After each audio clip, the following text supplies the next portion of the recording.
خلافت اور اس کے متعلقہ مسائل میں امام ابو حنیفہ کا مسلک۔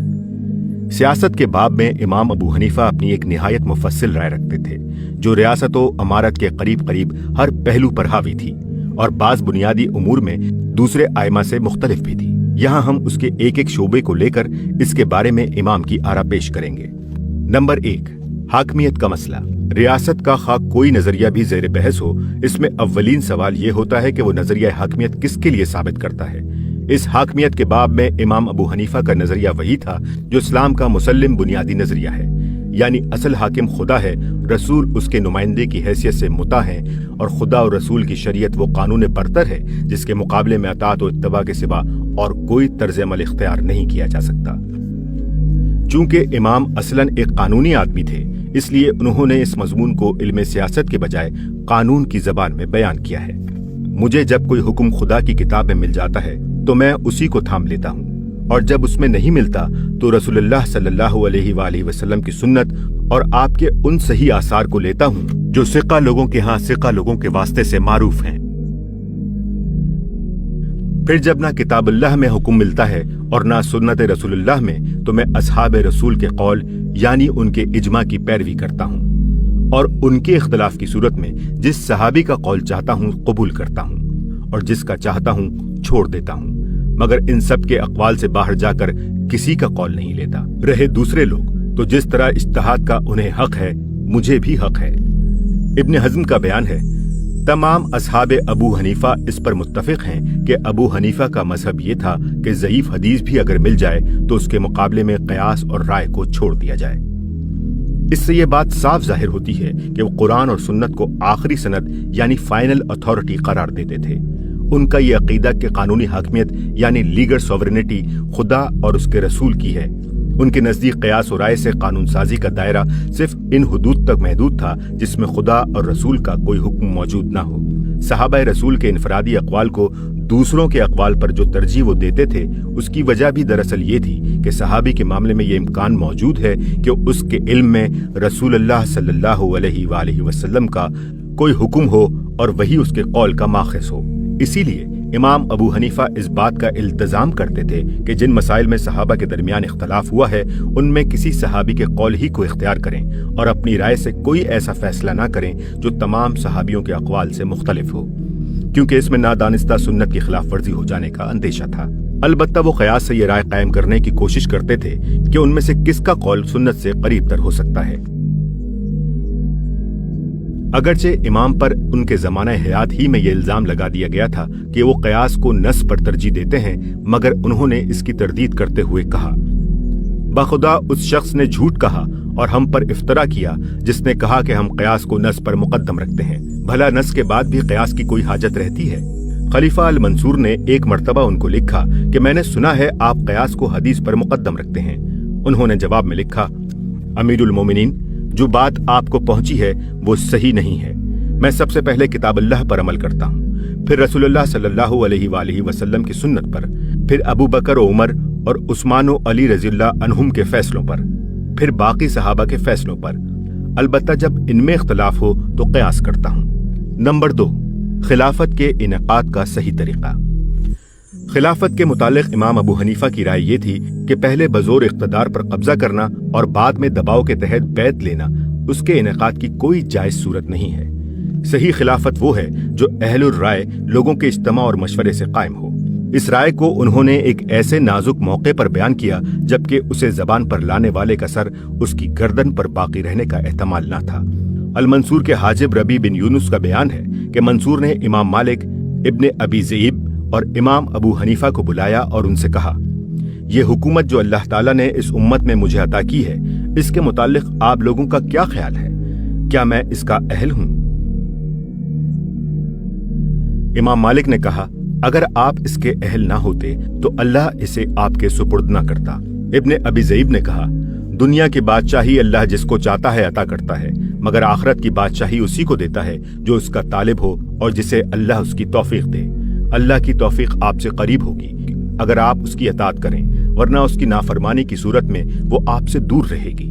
حقیقت یہ ہے کہ خلافت اہل تقوی کے اجتماع سے قائم ہوتی ہے और जो शख्स खुद इस पर कब्जा कर ले उसके लिए कोई तकवा नहीं है। आप और आपके मददगार तौफीक से खारिज और हक से मुनहरिफ हैं। अब अगर आप अल्लाह से सलामती मांगें और पाकीज़ा अमाल से उसका तकर्रुब हासिल करें तो ये चीज आपको नसीब होगी, वरना आप खुद ही अपने मतलूब हैं। इमाम अबू हनीफा कहते हैं कि जिस वक्त इब्ने अबी ज़ईब ये बातें कह रहे थे, मैंने और मालिक ने अपने कपड़े समेट लिए कि शायद अभी उनकी गर्दन उड़ा दी जाएगी और उनका खून हमारे कपड़ों पर पड़ेगा। इसके बाद मंसूर इमाम अबू हनीफा की तरफ मुतवज्जा हुआ और बोला, आप क्या कहते हैं? उन्होंने जवाब दिया, अपने दीन की खातिर राह रास्त तलाश करने वाला गुस्से से दूर रहता है। अगर आप अपने ज़मीर को टटोलें तो आपको खुद मालूम हो जाएगा कि आपने हम लोगों को अल्लाह की खातिर नहीं बुलाया है, बल्कि आप चाहते हैं कि हम आपके डर से आपके मंशा के मुताबिक बात कहें और वो अवाम के इल्म में आ जाए। अमर वाक़या ये है कि आप इस तरह खलीफा बने हैं कि आपकी खिलाफत पर अहले फतवा लोगों में से 2 आदमियों का इज्तिमा भी नहीं हुआ, हालांकि खिलाफत मुसलमानों के इज्तिमा और मशवरे से होती है। देखिए, अबू बकर सिद्दीक रज़ियल्लाहु अन्हु 6 महीने तक फैसले करने से रुके रहे जब तक कि अहले यमन की बैत ना आ गई। ये बातें करके तीनों साहब उठ गए। पीछे मंसूर ने रबी को 3 तोड़े दरहमों के देकर इन तीनों असहाब के पास भेजा और उसको हिदायत की कि अगर मालिक ले लें तो उनको दे देना, लेकिन अबू हनीफा और अबी ज़ईब उन्हें कबूल कर लें तो उनका सर उतार लाना। इमाम मालिक ने यह अतिया ले लिया। इब्ने अबी ज़ईब के पास जब रबी पहुंचा तो उन्होंने कहा, मैं इस माल को खुद मंसूर के लिए भी हलाल नहीं समझता, अपने लिए कैसे हलाल समझूं? अबू हनीफा ने कहा, ख्वाह मेरी गर्दन ही क्यों न मार दी जाए, मैं इस माल को हाथ न लगाऊंगा। मंसूर ने ये रुदात सुनकर कहा, इस बेनियाजी ने उन दोनों का खून बचा दिया। नंबर 3, अहलियत खिलाफत की शराइत। इमाम अबू हनीफा के ज़माने तक अहलियत खिलाफत की शर्तें इस तफसीली तरीके से बयान नहीं की जाती थीं जिस तरह बाद के मुहक्किकीन मावर्दी और इब्ने खुल्दून वगैरह ने उन्हें बयान किया है, क्योंकि इनमें से अक्सर उस वक्त गोया बिला बहस मुसल्लिम थी। मसलन आदमी का मुसलमान होना, मर्द होना, आज़ाद होना, जी इल्म होना, सलीमुल हवास और सलीमुल आज़ा होना। अलबत्ता 2 चीज़ें ऐसी थीं जो उस ज़माने में ज़ेर बहस आ चुकी थीं और जिनके मुतालिक सराहत मतलूब थी। एक ये कि जालिम व फासिक जायज खलीफा हो सकता है या नहीं, दूसरे ये कि खिलाफत के लिए कुरैशी होना जरूरी है या नहीं। फासिक व जालिम की इमामत। पहली चीज के मुतालिक इमाम की राय के 2 पहलू हैं जिनको अच्छी तरह समझ लेना चाहिए। जिस जमाने में उन्होंने इस मसले पर इजहार ख्याल फरमाया है वो इराक में खुसूसन और दुनिया इस्लाम में उमूमन 2 इंतहा पसंदाना नजरियात की सख्त कशमकश का जमाना था। एक तरफ निहायत जोर शोर से कहा जा रहा था कि जालिम व फासिक की इमामत कतई नाजायज है और इसके मातहत मुसलमानों का कोई इज्तिमाई काम भी सही नहीं हो सकता। दूसरी तरफ कहा जा रहा था कि जालिम व फासिक ख्वाह किसी भी मुल्क पर काबिज हो जाए, उसका तसल्लुत कायम हो जाने के बाद उसकी इमामत व खिलाफत पूरी तरह जायज हो जाती है। इन दोनों के दरमियान इमाम आजम ने एक निहायत मुतवाज़न नजरिया पेश किया जिसकी तफसील ये है। अल-फ़िक़्ह अल-अकबर में वो फरमाते हैं, मोमिनों में से हर नेक व बद के पीछे नमाज जायज है। और अक़ीदा तहाविया में इमाम तहावी इस हनफी मसलक की तशरीह करते हुए लिखते हैं, और हज व जहाद मुसलमानों के उलुल अमर के मातहत क़यामत तक जारी रहेंगे, ख्वाह वो नेक हो या बद। इन कामों को कोई चीज बातिल नहीं करती और ना इनका सिलसिला मुनक़ता कर सकती है। ये इस मसले का एक पहलू है। दूसरा पहलू यह है कि इमाम के नजदीक खिलाफत के लिए अदालत शर्त लाजिम है। कोई जालिम फासिक आदमी जायज खलीफा या काजी या हाकिम या मुफ्ती नहीं हो सकता। अगर वो बन बैठा हो तो उसकी इमामत बातिल है और लोगों पर उसकी अताअत वाजिब नहीं। ये अलग बात है कि उसके अमलन काबिज व मुतसर्रिफ होने के बाद मुसलमान इसके तहत अपनी इज्तिमाई जिंदगी के जो काम सही शरई तरीके से अंजाम देंगे वो जायज होंगे और इसके मुकर्रर किए हुए काजी अदल के साथ जो फैसले करेंगे वो नाफिज हो जाएंगे। इस मसले को मजहब हनफी के मशहूर इमाम अबू बकर अल हब्सास ने अहकामुल कुरान में बड़ी वजाहत के साथ बयान किया है। वो लिखते हैं, बस जायज नहीं कि कोई जालिम शख्स नबी हो या नबी का खलीफा या काजी या कोई ऐसा मनसबदार जिसकी बिना पर उमूर दीन में उसकी बात कबूल करना उन लोगों पर लाजिम आता हो, मसलन मुफ्ती या शाहिद या नबी सल्लल्लाहु अलैहि वसल्लम से हदीस रिवायत करने वाला। आयत ला यनालुल अहदिज़ ज़ालिमीन इस बात पर दलालत करती है कि दीन के मामलात में जिन लोगों को भी पेशवाई का मुकाम हासिल हो उनका आदिल और सालेह होना शर्त है। इस आयत से ये साबित है कि फासिक की इमामत बातिल है, وہ خلیفہ نہیں ہو سکتا، اور اگر کوئی شخص اپنے آپ کو خود اس منصب پر قائم کر لے درا حالانکہ وہ فاسق ہو تو لوگوں پر اس کا اتباع اور اس کی اطاعت لازم نہیں۔ یہی بات نبی صلی اللہ علیہ وآلہ وسلم نے بیان فرمائی ہے کہ خالق کی معصیت میں کسی مخلوق کی اطاعت نہیں ہے، اور یہ آیت اس بات پر بھی دلالت کرتی ہے کہ کوئی فاسق حاکم یعنی جج اور مجسٹریٹ نہیں ہو سکتا، اور اگر وہ حاکم ہو جائے تو اس کے احکام نافذ نہیں ہو سکتے۔ اسی طرح اس کی نہ شہادت مقبول ہے، نہ نبی صلی اللہ علیہ وآلہ وسلم سے اس کی روایت قبول کی جا سکتی ہے، اور نہ اس کا فتویٰ مانا جا سکتا ہے اگر وہ مفتی ہو۔ آگے چل کر الحبساس اس امر کی تصریح کرتے ہیں کہ یہی امام ابو حنیفہ کا مذہب ہے، اور پھر تفصیل کے ساتھ بتاتے ہیں کہ ابو حنیفہ پر یہ کتنا بڑا ظلم ہے کہ انہیں فاسق کی امامت جائز قرار دینے کا الزام دیا جاتا ہے۔ بعض لوگوں نے یہ گمان کیا ہے کہ ابو حنیفہ کے نزدیک فاسق کی امامت و خلافت جائز ہے۔ یہ بات اگر قصداً جھوٹ نہیں کہی گئی ہے تو ایک غلط فہمی ہے، اور اس کی وجہ شاید یہ ہے کہ ابو حنیفہ کہتے ہیں، اور صرف ابو حنیفہ ہی نہیں، فقہائے عراق میں سے جن جن لوگوں کے اقوال معروف ہیں وہ سب یہی کہتے ہیں کہ قاضی اگر خود عادل ہو تو خواہ وہ کسی ظالم امام ہی کا مقرر کیا ہوا ہو، اس کے فیصلے صحیح طور پر نافذ ہو جائیں گے، اور نماز ان فاسق اماموں کے پیچھے بھی ان کے فسق کے باوجود جائز ہوگی۔ یہ مسلک اپنی جگہ بالکل صحیح ہے، مگر اس سے یہ استدلال نہیں کیا جا سکتا کہ ابو حنیفہ فاسق کی امامت کو جائز ٹھہراتے ہیں۔ امام ذہبی اور الموفق المکی دونوں امام ابو حنیفہ کا یہ قول نقل کرتے ہیں، جو امام فے یعنی پبلک کے خزانے کا ناجائز استعمال کرے یا حکم میں ظلم سے کام لے، اس کی امامت باطل ہے اور اس کا حکم جائز نہیں ہے۔ ان بیانات پر غور کرنے سے یہ بات بالکل واضح ہو جاتی ہے کہ امام ابو حنیفہ خوارج اور معتزلہ کے برعکس بالحق یعنی ڈی جور اور بالفعل یعنی ڈی فیکٹو میں فرق کرتے ہیں۔ خوارج و معتزلہ کے مسلک سے لازم آتا تھا کہ اگر امام عادل و صالح یعنی امام بالحق موجود نہ ہو تو مسلم معاشرے اور ریاست کا پورا نظام معطل ہو جائے، نہ حج ہو سکے، نہ جمعہ و جماعت ہو، نہ عدالتیں قائم ہو، نہ مسلمانوں کا کوئی مذہبی کام یا سیاسی و معاشرتی کام جائز طور پر انجام پائے۔ امام ابو حنیفہ اس غلطی کی اصلاح یوں کرتے ہیں کہ بالحق امام اگر میسر نہ ہو تو بالفعل جو بھی مسلمانوں کا امام ہو اس کے ماتحت مسلمانوں کی پوری اجتماعی زندگی کا نظام جائز طور پر چلتا رہے گا، خواہ بجائے خود اس امام کی امامت جائز نہ ہو۔ معتزلہ و خوارج کی اس انتہا پسندی کے مقابلے میں جو دوسری انتہا مرجیہ اور خود اہل سنت کے بعض ائمہ نے اختیار کی تھی، امام ابو حنیفہ نے مسلمانوں کو اس سے اور اس کے نتائج سے بھی بچایا ہے۔ وہ لوگ بھی بالفعل اور بالحق کے درمیان خلط ملط کر گئے تھے، اور انہوں نے فاسق کی بالفعل امامت کو اس انداز سے جائز ٹھہرایا تھا کہ گویا وہی بالحق بھی ہے۔ اس کا لازمی نتیجہ یہ ہونا تھا کہ مسلمان ظالم و جابر اور بدکردار فرمانرواؤں کی حکومت پر مطمئن ہو کر بیٹھ جائیں اور اسے بدلنے کی کوشش تو درکنار اس کی فکر تک چھوڑ دیں۔ امام ابو حنیفہ نے اس غلط خیال کی اصلاح کے لیے پورے زور سے اس حقیقت کا اعلان و اظہار کیا کہ ایسے لوگوں کی امامت قطعاً باطل ہے۔ خلافت کے لیے قرشیت کی شرط۔ دوسرے مسئلے کے بارے میں امام ابو حنیفہ کی رائے یہ تھی کہ خلیفہ قریش ہی میں سے ہونا چاہیے، اور یہ صرف انہی کی نہیں، تمام اہل سنت کی متفق علیہ رائے تھی۔ اس کی وجہ یہ نہ تھی کہ اسلامی خلافت از روئے شریعت صرف ایک قبیلے کا دستوری حق تھی، بلکہ اس کی اصل وجہ اس وقت کے حالات تھے جن میں مسلمانوں کو مجتمع رکھنے کے لیے خلیفہ کا قریشی ہونا ضروری تھا۔ ابن خلدون نے یہ بات بڑی وضاحت کے ساتھ بیان کی ہے کہ اس وقت اسلامی ریاست کی اصل پشت پناہ عرب تھے، اور عربوں کا زیادہ سے زیادہ اتفاق اگر ممکن تھا تو قریش ہی کی خلافت پر۔ دوسرے کسی گروہ کا آدمی لینے کی صورت میں تنازع اور افتراق کے امکانات اتنے زیادہ تھے کہ خلافت کے نظام کو اس خطرے میں ڈالنا مناسب نہ تھا۔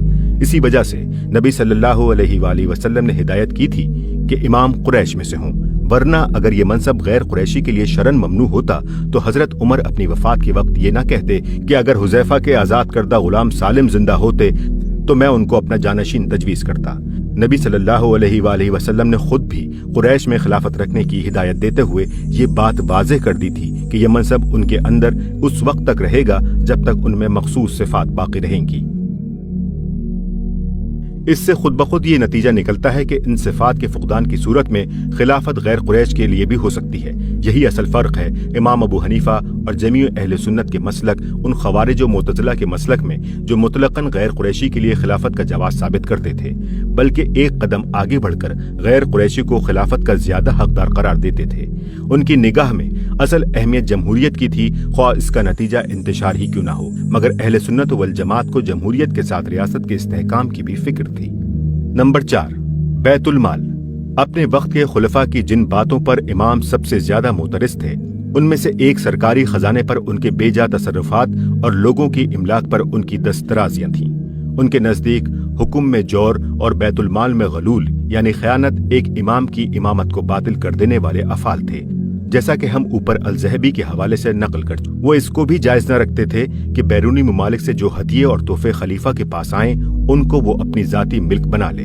ان کے نزدیک یہ چیزیں پبلک کے خزانے کا حق تھیں، نہ کہ خلیفہ اور اس کے خاندان کا، کیونکہ وہ اگر مسلمانوں کا خلیفہ نہ ہوتا اور بین الاقوامی دنیا میں ان کی اجتماعی قوت و صحیح کی بدولت اس کی دھاک قائم نہ ہوئی ہوتی تو کوئی اس شخص کو گھر بیٹھے ہدیہ نہ بھیجتا۔ وہ بیت المال سے خلیفہ کے بیجا مصارف اور عطیات پر بھی معترض تھے، اور یہ ان وجوہ میں سے ایک بڑی وجہ تھی جن کی بنا پر وہ خود خلفاء کے عطیے قبول نہ کرتے تھے۔ جس زمانے میں ان کے اور خلیفہ منصور کے درمیان سخت کشمکش چل رہی تھی، منصور نے ان سے کہا، تم میرے ہدیے کیوں قبول نہیں کرتے؟ انہوں نے جواب دیا، امیر المومنین نے اپنے مال میں سے مجھے کب دیا تھا کہ میں نے اسے رد کیا ہو؟ اگر آپ اس میں سے دیتے تو میں ضرور قبول کر لیتا۔ آپ نے تو مسلمانوں کے بیت المال میں سے مجھے دیا، حالانکہ ان کے مال میں میرا کوئی حق نہیں ہے۔ میں نہ ان کے دفاع کے لیے لڑنے والا ہوں کہ ایک سپاہی کا حصہ پاؤں، نہ ان کے بچوں میں سے ہوں کہ بچوں کا حصہ مجھے ملے، اور نہ فقراء میں سے ہوں کہ جو کچھ فقیر کو ملنا چاہیے وہ مجھے ملے۔ پھر جب المنصور نے عہدہ قضا قبول نہ کرنے پر انہیں 30 کوڑے مارے اور ان کا سارا بدن لہو لہان ہو گیا تو خلیفہ کے چچا عبد الصمد بن علی نے اس کو سخت ملامت کی کہ یہ تم نے کیا کیا؟ اپنے اوپر 1,00,000 تلواریں کھجوا لیں، یہ عراق کا فقیہ ہے، بلکہ یہ تمام اہل مشرق کا فقیہ ہے۔ منصور نے اس پر نادم ہو کر فی تازیانہ 1,000 درہم کے حساب سے 30,000 درہم امام کو بھجوائے، لیکن انہوں نے لینے سے انکار کر دیا۔ کہا گیا کہ لے کر خیرات کر دیجئے۔ جواب میں فرمایا، کیا ان کے پاس کوئی مال حلال بھی ہے؟ اسی کے قریب زمانے میں جب پے در پے تکلیفیں سہتے سہتے ان کا آخر وقت آ گیا تو انہوں نے وصیت کی کہ بغداد کے اس حصے میں انہیں دفن نہ کیا جائے جسے شہر بسانے کے لیے منصور نے لوگوں کی املاک میں سے غصب کر لیا تھا۔ منصور نے اس وصیت کا حال سنا تو چیخ اٹھا کہ ابو حنیفہ، زندگی اور موت میں تیری پکڑ سے کون مجھے بچائے گا؟ نمبر 5، عدلیہ کی انتظامیہ سے آزادی۔ عدلیہ کے متعلق ان کی قطعی رائے یہ تھی کہ اسے انصاف کرنے کے لیے انتظامیہ کے دباؤ اور مداخلت سے نہ صرف آزاد ہونا چاہیے بلکہ قاضی کو اس قابل ہونا چاہیے کہ خود خلیفہ بھی اگر لوگوں کے حقوق پر دست درازی کرے تو وہ اس پر اپنا حکم نافذ کر سکے۔ چنانچہ اپنی زندگی کے آخری زمانے میں جبکہ امام کو یقین ہو گیا تھا کہ حکومت ان کو زندہ نہ رہنے دے گی، انہوں نے اپنے شاگردوں کو جمع کر کے ایک تقریر کی اور اس میں من جملہ دوسری اہم باتوں کے ایک بات یہ بھی فرمائی کہ اگر خلیفہ کوئی ایسا جرم کرے جو انسانی حقوق سے متعلق ہو تو مرتبے میں اس سے قریب ترین قاضی یعنی قاضی القضا کو اس پر حکم نافذ کرنا چاہیے۔ بنو امیہ اور بنی عباس کے زمانے میں حکومت کے مناصب اور خصوصاً قضا کا عہدہ قبول کرنے سے ان کے انکار کی سب سے بڑی وجہ یہ تھی کہ وہ ان دونوں حکومتوں میں قضا کی حیثیت نہ پاتے تھے۔ صرف یہی نہیں کہ خلیفہ پر قانون کا حکم نافذ کرنے کی وہاں کوئی گنجائش نہ تھی، بلکہ انہیں اندیشہ تھا کہ انہیں آلائے ظلم بنایا جائے گا، ان سے غلط فیصلے کرائے جائیں گے اور ان کے فیصلوں میں نہ صرف خلیفہ بلکہ اس کے قصر سے تعلق رکھنے والے دوسرے لوگ بھی مداخلت کریں گے۔ سب سے پہلے بنی امیہ کے عہد میں عراق کے گورنر یزید بن عمر بن حبیرہ نے ان کو منصب قبول کرنے پر مجبور کیا۔ یہ 130 ہجری کا زمانہ تھا جبکہ عراق میں اموی سلطنت کے خلاف فتنوں کے وہ طوفان اٹھ رہے تھے جنہوں نے 2 سال کے اندر امویوں کا تختہ الٹ دیا۔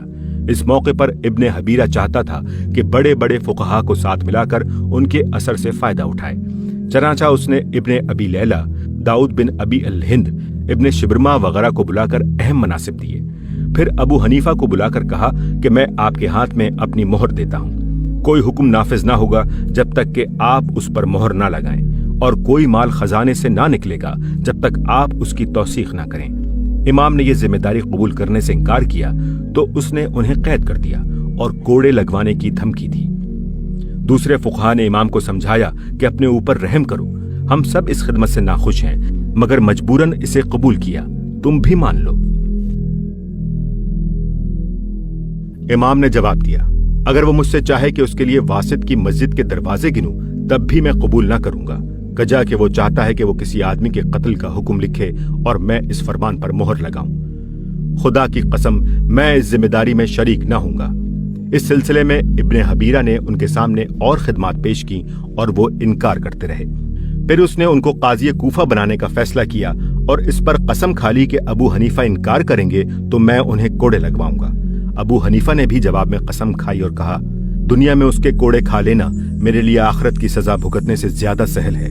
खुदा की कसम, मैं हरगिज कबूल ना करूंगा, ख्वाह वो मुझे कत्ल ही कर दे। आखिरकार उसने उनके सर पर 20 या 30 कोड़े लगवाए। बाज रिवायात में यह है कि 10-11 रोज तक वो रोजाना 10 कोड़े लगवाता रहा, मगर अबू हनीफा अपने इंकार पर कायम रहे। आखिरकार उसे इत्तला दी गई कि यह शख्स मर जाएगा। उसने कहा, क्या कोई नासे नहीं है जो इस शख्स को समझाए कि मुझसे मोहलत ही मांग ले। इमाम अबू हनीफा को इब्ने हबीरा की यह बात पहुंचाई गई तो उन्होंने कहा, मुझे छोड़ दो कि मैं अपने दोस्तों से इस मामले में मशवरा कर लूं। इब्ने हबीरा ने यह पैगाम मिलते ही उन्हें छोड़ दिया और वो कूफा छोड़कर मक्का चले गए, जहां से बनी उमैया की सल्तनत खत्म होने तक वो फिर न पलटे। इसके बाद अब्बासी अहद में अल मंसूर ने उन पर ओहदा क़ज़ा के लिए इसरार शुरू किया। जैसा कि आगे चलकर हम बताएंगे, मंसूर के खिलाफ नफ्स ज़किया और उनके भाई इब्राहिम के खुरूज में इमाम ने खुल्लम खुल्ला उनका साथ दिया था, जिसकी वजह से मंसूर के दिल में उनके खिलाफ गिरा बैठी हुई थी। बल ज़हबी के अल्फाज में वो उनके खिलाफ गुस्से में आग के बगैर जला जा रहा था, मगर उन जैसे बाअसर आदमी पर हाथ डालना उसके लिए आसान न था। उसे मालूम था कि एक इमाम हुसैन के कत्ल ने बनी उमैया के खिलाफ मुसलमानों में कितनी नफरत पैदा कर दी थी और उसकी बदौलत उनका इख्तिदार किस आसानी से उखाड़ फेंका गया। इसलिए वो उन्हें मारने के बजाय सोने की जंजीरों से बांधकर अपने मकासद के लिए इस्तेमाल करना ज्यादा बेहतर समझता था। उसने उनके सामने बार बार क़ज़ा का मनसब इसी नियत से पेश किया, यहाँ तक कि उन्हें तमाम सल्तनत अब्बासिया का काजी उल क़ज़ा मुकर्रर करने की पेशकश की, मगर वो एक मुद्दत तक तरह तरह के हीलों से उनको टालते रहे। आखिरकार जब वो बहुत ही ज्यादा मुसर हुआ तो इमाम ने उसको साफ साफ अपने इनकार की वजूह बताई। एक मर्तबा की गुफ्तगू में उन्होंने बड़े नर्म अंदाज में माजरत करते हुए कहा, क़ज़ा के लिए नहीं मौजू हो सकता मगर वो शख्स जो इतनी जान रखता हो कि आप पर और आपके शहजादों और सपा सालारों पर कानून नाफिज कर सके। मुझ में ये जान नहीं है, मुझे तो जब आप बुलाते हैं तो वापस निकल कर ही मेरी जान में जान आती है।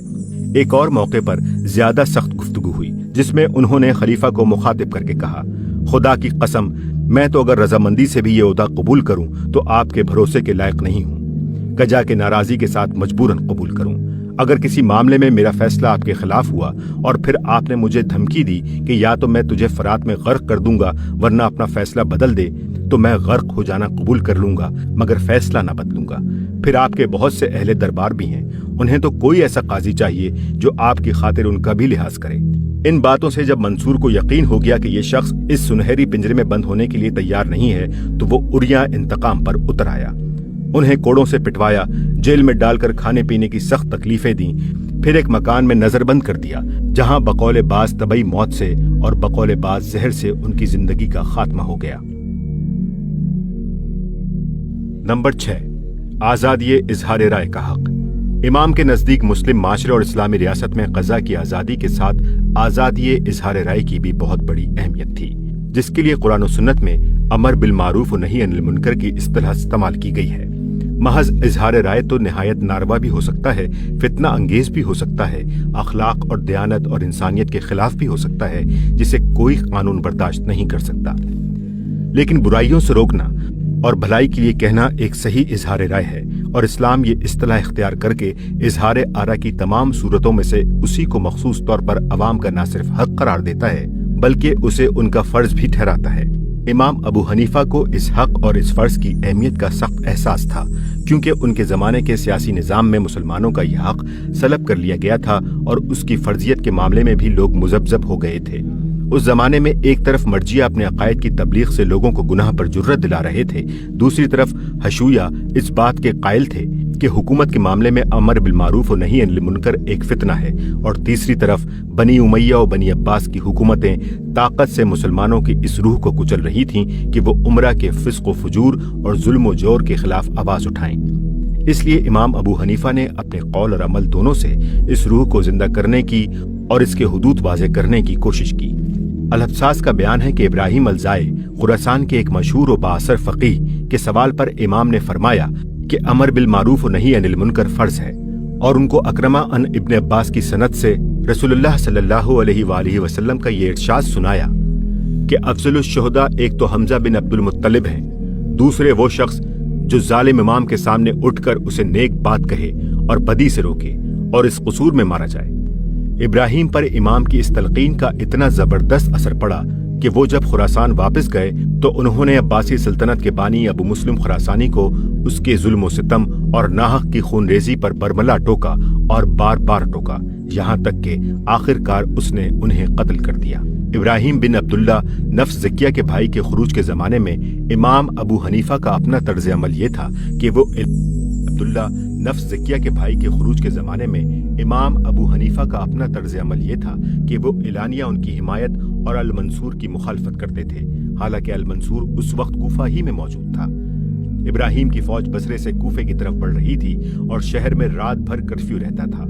उनके मशहूर शागिर्द जफर बिन अल हजील की रिवायत है कि इस नाजुक जमाने में अबू हनीफा बड़े जोर शोर से खुल्लम खुल्ला अपने ख्यालात का इजहार करते थे, यहाँ तक कि एक रोज मैंने उनसे कहा, आप बाज ना आएंगे जब तक हम सब की गर्दनों में रस्सी न बंध जाए। 148 हिजरी यानी 765 ईस्वी में अहले मूसल ने बगावत की। मंसूर इससे पहले एक बगावत के बाद उनसे यह अहद ले चुका था कि आइंदा अगर वो बगावत करेंगे तो उनके खून और माल उस पर हलाल होंगे। अब जो उन्होंने खुरूज किया तो मंसूर ने बड़े बड़े फुकहा को, जिनमें अबू हनीफा भी थे, बुलाकर पूछा कि मुआहिदे की रूह से उनके खून और माल मुझ पर हलाल हो गए हैं या नहीं। दूसरे फुकहा ने मुआहिदे का सहारा लिया और कहा कि आप उन्हें माफ कर दें तो यह आपकी शान के मुताबिक है, वरना जो सजा भी आप उन्हें देना चाहें दे सकते हैं। इमाम अबू हनीफा खामोश थे। मंसूर ने कहा, या शेख आप क्या कहते हैं? उन्होंने जवाब दिया, अहले मूसल ने आपके लिए वो चीज मुबाह की जो उनकी अपनी ना थी, यानी उनके खून, और आपने उनसे वो शर्त मनवाई जिसे आप मनवाने का हक ना रखते थे। बताइए, अगर कोई औरत अपने आप को निकाह के बगैर किसी के लिए हलाल कर दे तो क्या वो हलाल हो जाएगी? अगर कोई शख्स किसी से कहे कि मुझे कत्ल कर दे तो क्या उसका कत्ल उस शख्स के लिए मुबाह होगा? मंसूर ने कहा, नहीं। इमाम ने कहा, तो आप अहले मूसल से हाथ रोक लीजिए, उनका खून बहाना आपके लिए हलाल नहीं है। ये बात सुनकर मंसूर ने नाराजगी के साथ फुकहा की मजलिस बर्खास्त कर दी। फिर अबू हनीफा को अलग बुलाकर कहा, बात तो वही सही है जो तुमने कही, मगर तुम ऐसे फतवे ना दिया करो जिनसे तुम्हारे इमाम पर हर्फ आए और बागियों की हिम्मत अफजाई हो। इसी आजादी इजहार राय का इस्तेमाल वो अदालतों के मुकाबले में भी करते थे। किसी अदालत से अगर कोई गलत फैसला होता तो कानून या ज़ाब्ते की जो गलती भी उसमें होती, इमाम अबू हनीफा उसका साफ साफ इजहार कर देते थे। उनके नजदीक एहतराम अदालत के मानी ये ना थे कि अदालतों को गलत फैसले करने दिए जाएं। इस कसूर में एक दफा मुद्दत तक उन्हें फतवा देने से भी रोक दिया गया था। आजादी राय के मामले में वो इस हद तक जाते हैं कि जायज इमामत और उसकी आदिल हुकूमत के खिलाफ भी अगर कोई शख्स जबान खोले और इमाम वक्त को गालियां दे या उसे कत्ल तक करने का ख्याल जाहिर करे तो उसको कैद करना और सजा देना उनके नजदीक जायज नहीं, ताबख्ते कि वो मुसल्ला बगावत या बदमनी बर्पा करने का अज़्म न करे। इसके लिए वो हजरत अली के इस वाक़े से इस्तदलाल करते हैं कि उनके ज़माने खिलाफत में 5 आदमी इस इल्जाम में गिरफ्तार करके लाए गए कि वो अमीरुल मोमिनीन को कूफा में एलानिया गालियां दे रहे थे, और उनमें से एक शख्स कह रहा था कि मैं उन्हें कत्ल कर दूंगा। हजरत अली ने उन्हें रिहा कर देने का हुक्म दिया। कहा गया, ये तो आपको कत्ल करने का इरादा जाहिर कर रहा था। हजरत अली ने फरमाया, तो क्या बस ये इरादा जाहिर करने पर मैं उसे कत्ल कर दूं?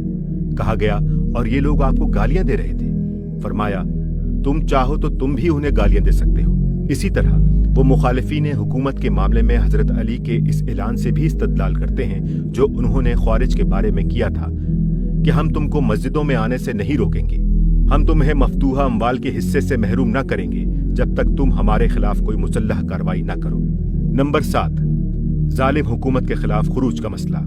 उस जमाने में एक अहम मसला ये था कि अगर मुसलमानों का इमाम जालिम और फासिक हो तो आया उसके खिलाफ खुरूज यानी रिवॉल्ट किया जा सकता है या नहीं। इस मसले में खुद अहले सुन्नत के दरमियान इख्तलाफ है। अहले हदीस का बड़ा गिरोह इस बात का कायल रहा है कि सिर्फ जबान से उसके जुल्म के खिलाफ आवाज उठाई जाए और उसके सामने कलमा हक कहा जाए, लेकिन खुरूज न किया जाए। अगरचे वो नाहक खुरेजी करे, लोगों के हुकूक पर बेजा दस्तराजियां करे और खुल्लम खुल्ला फिस्क का मुर्तकिब हो, लेकिन इमाम अबू हनीफा का मसलक ये था कि जालिम की इमामत न सिर्फ ये कि बातिल है बल्कि उसके खिलाफ खुरूज भी किया जा सकता है और किया जाना चाहिए, बशर्ते कि एक कामयाब और मुफीद इनकलाब मुमकिन हो। जालिम व फासिक की जगह आदिल और साले को लाया जा सकता हो और खुरूज का नतीजा महज जानों और कुव्वतों का ज़िया न हो। अबू बकर अल हब्सास उनके इस मसलक की तशरीह इस तरह करते हैं। जालिमों और आयमाए जोर के खिलाफ क़िताल के मामले में उनका मजहब मशहूर है। इसी बिना पर औज़ाई ने कहा था कि हमने अबू हनीफा की हर बात बर्दाश्त की, यहाँ तक कि वो तलवार के साथ आ गए, यानी जालिमों के खिलाफ क़िताल के कायल हो गए, और ये हमारे लिए नाकाबिले बर्दाश्त था। अबू हनीफा कहते थे कि अमर बिल मारूफ और नहीं अनिल मुनकर इब्तिदान ज़बान से फ़र्ज है, लेकिन अगर सीधी राह इख्तियार ना की जाए तो फिर तलवार से वाजिब है। दूसरी जगह वो अब्दुल्ला बिन अल मुबारक के हवाले से खुद इमाम अबू हनीफा का एक बयान नकल करते हैं। ये उस जमाने की बात है जब पहले अब्बासी खलीफा के जमाने में अबू मुस्लिम खरासानी ने जुल्म व सितम की हद कर रखी थी। उस जमाने में खरासान के फकी इब्राहिम अल ज़ा इमाम के पास आए और अमर बिल मारूफ और नहीं अनिल मुनकर के मसले पर उनसे गुफ्तगू की। इस गुफ्तगू का जिक्र बाद में खुद इमाम ने अब्दुल्ला बिन अल मुबारक से इस तरह किया। हमारे दरमियान जब इस अमर पर इत्तफाक हो गया कि अमर बिल मारूफ और नहीं अनिल मुनकर फर्ज है, तो इब्राहिम ने यकायक कहा, हाथ बढ़ाइए ताकि मैं आपसे बैत करूं। ये सुनकर दुनिया मेरी निगाहों में तारीक हो गई। इब्नुल मुबारक कहते हैं कि मैंने अर्ज किया, ये क्यों? बोले, उसने मुझे अल्लाह के एक हक की तरफ दावत दी और मैंने उसको कबूल करने से इनकार किया। आखिर मैंने उससे कहा, अगर एक अकेला आदमी इसके लिए उठ खड़ा हो तो मारा जाएगा और लोगों का कोई काम भी ना बनेगा। अलबत्ता अगर उसे साले मददगार मिल जाएं और एक आदमी सरदारी के लिए ऐसा बहम पहुंच जाए जो अल्लाह के दीन के मामले में भरोसे के लायक हो, तो फिर कोई चीज माने नहीं है। इसके बाद इब्राहिम जब भी मेरे पास आए मुझ पर इस काम के लिए ऐसा तकाजा करते जैसे कोई सख्त कर्ज ख्वाह करता है। मैं उनसे कहता कि ये काम एक आदमी के बनाने से नहीं बन सकता। अंबिया भी इसकी ताकत न रखते थे जब तक कि आसमान से उसके लिए मामूर न किए गए। ये फरीजा आम फराइज की तरह नहीं है। आम फराइज को एक आदमी तन्हा भी अंजाम दे सकता है, मगर ये ऐसा काम है कि अकेला आदमी इसके लिए खड़ा हो जाए तो अपनी जान दे देगा, और मुझे अंदेशा है कि वो अपने कत्ल में इयानत का कसूरवार होगा। फिर जब वो मारा जाएगा तो दूसरों की हिम्मतें भी इस खतरे को अंगेज करने में पस्त हो जाएंगी। खुरूज के मामले में इमाम का अपना तर्ज अमल। इससे इमाम की उसूली राय तो इस मसले में साफ मालूम हो जाती है, लेकिन उनका पूरा नुक्ता नजर उस वक्त तक समझ में नहीं आ सकता जब तक हम ये ना देखें कि उनके जमाने में खुरूज के जो अहम वाकयात पेश आए उनमें क्या तर्ज अमल उन्होंने इख्तियार किया। जैद बिन अली का खुरूज। पहला वाकया जैद बिन अली का है, जिनकी तरफ शियों का फिरका ज़ैदिया अपने आप को मंसूब करता है। ये इमाम हुसैन के पोते और इमाम मोहम्मद अल बाकर के भाई थे। अपने वक्त के बड़े जलीलुल कद्र आलिम, फकी और मुत्तकी व सोहले बुजुर्ग थे, और खुद इमाम अबू हनीफा ने भी उनसे इल्मी इस्तिफादा किया था। सन 120 हिजरी यानी 738 ईस्वी में जब हश्शाम बिन अब्दुल मलिक ने खालिद बिन अब्दुल्ला अल कसरी को इराक की गवर्नरी से माजूल करके उसके खिलाफ तहकीकात कराई, तो इस सिलसिले में गवाही के लिए हजरत जैद को भी मदीने से कूफे बुलाया गया। एक मुद्दत के बाद ये पहला मौका था कि खानदान अली का एक मुमताज फर्द कूफा आया था। ये शहर शियान अली का गढ़ था, इसलिए उनके आने से यकलख्त अलवी तहरीक में जान पड़ गई और लोग कसरत से उनके गिर्द जमा होने लगे। वैसे भी इराक के बाशिंदे साल साल से बनी उमैया के जुल्म सहते सहते तंग आ चुके थे और उठने के लिए सहारा चाहते थे। अलवी खानदान की एक सौलेह आलिम फकी शख्सियत का मुयस्सर आ जाना उन्हें गनीमत महसूस हुआ। उन लोगों ने जैद को यकीन दिलाया कि कूफा में 1 लाख आदमी आपका साथ देने के लिए तैयार हैं, और 15,000 आदमियों ने बैत करके बाकायदा अपना नाम भी उनके रजिस्टर में दर्ज करा दिए। इस असना में कि खुरूज की ये तैयारियां अंदर ही अंदर हो रही थीं, उमवी गवर्नर को इनकी इत्तला पहुंच गई। زید نے یہ دیکھ کر کہ حکومت خبردار ہو گئی ہے، سفر 122 ہجری یعنی 740 عیسوی میں قبل از وقت خروج کر دیا۔ جب تصادم کا موقع آیا تو کوفہ کے شیعان علی ان کا ساتھ چھوڑ گئے۔ جنگ کے وقت صرف 218 آدمی ان کے ساتھ تھے۔ دوران جنگ میں اچانک ایک تیر سے وہ گھائل ہوئے اور ان کی زندگی کا خاتمہ ہو گیا۔ اس خروج میں امام ابو حنیفہ کی پوری ہمدردی ان کے ساتھ تھی۔ انہوں نے زید کو مالی مدد بھی دی اور لوگوں کو ان کا ساتھ دینے کی تلقین بھی کی۔ انہوں نے ان کے خروج کو جنگ بدر میں رسول اللہ صلی اللہ علیہ وآلہ وسلم کے خروج سے تشبیہ دی، جس کے معنی یہ ہے کہ ان کے نزدیک جس طرح اس وقت حضرت صلی اللہ علیہ وآلہ وسلم کا حق پر ہونا غیر مشتبہ تھا، اسی طرح اس خروج میں زید بن علی کا بھی حق پر ہونا غیر مشتبہ تھا۔ لیکن جب زید کا پیغام ان کے نام آیا کہ آپ میرا ساتھ دیں تو انہوں نے قاصد سے کہا کہ اگر میں یہ جانتا کہ لوگ ان کا ساتھ نہ چھوڑیں گے اور سچے دل سے ان کی حمایت میں کھڑے ہوں گے تو میں ضرور ان کے ساتھ ہوتا اور جہاد کرتا، کیونکہ وہ امام حق ہیں۔ لیکن مجھے اندیشہ ہے کہ یہ لوگ اسی طرح ان سے بے وفائی کریں گے جس طرح ان کے دادا سیدنا حسین رضی اللہ تعالی عنہ سے کر چکے ہیں۔ البتہ میں روپے سے ان کی مدد ضرور کروں گا۔ یہ بات ٹھیک اس مسلک کے مطابق تھی جو ائمہ جور کے خلاف خروج کے معاملے میں امام نے اصولاً بیان کیا تھا۔ وہ کوفہ کے شیعان علی کی تاریخ اور ان کے نفسیات سے واقف تھے۔ حضرت علی کے زمانے سے یہ لوگ جس سیرت و کردار کا مسلسل اظہار کرتے رہے تھے اس کی پوری تاریخ سب کے سامنے تھی۔ داؤد بن علی یعنی ابن عباس کے پوتے نے بھی عین وقت پر حضرت زید کو ان کو کوفیوں کی اس بے وفائی پر متنبہ کر کے خروج سے منع کیا تھا۔ امام ابو حنیفہ کو بھی یہ معلوم تھا کہ یہ تحریک صرف کوفہ میں ہے، پوری سلطنت بنی امیہ اس سے خالی ہے، کسی دوسری جگہ اس کی کوئی تنظیم نہیں جہاں سے مدد مل سکے، اور خود کوفہ میں بھی 6 مہینے کے اندر یہ کچی پکی کھچڑی تیار ہوئی ہے۔ اس لیے انہیں تمام ظاہری آثار کو دیکھتے ہوئے یہ توقع نہ تھی کہ زید کے خروج سے کوئی کامیاب انقلاب رونما ہو سکے گا۔ علاوہ بری غالباً امام کے نہ اٹھنے کی ایک وجہ یہ بھی تھی کہ وہ خود اس وقت تک اتنے بااثر نہ ہوئے تھے کہ ان کی شرکت سے اس تحریک کی کمزوری کا مداوع ہو سکے۔